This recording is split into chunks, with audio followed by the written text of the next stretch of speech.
Finding family in the shadow of a quiet hero. I spent 6 years living in the back of a rusted-out Chevy, convinced that the world had nothing left to offer me but cold concrete and cheap gin.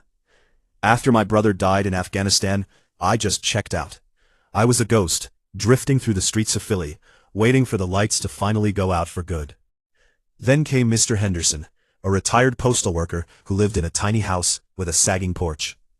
One night, I was passed out on the sidewalk, right in front of his gate, and instead of calling the cops or kicking me awake, he just sat down on the steps and waited for me to open my eyes. When I finally came to, squinting against the streetlights, he didn't lecture me or tell me I was a mess. He just handed me a warm ham sandwich and said, "You look like you've got a story worth telling, kid, but you can't tell it if you're dead." He started leaving a key under the mat for me, no strings attached.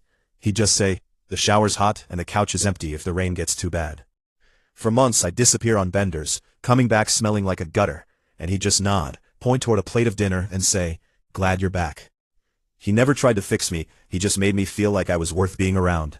One winter, he got hit with a nasty case of pneumonia, and suddenly the roles flipped. I was the one making the soup.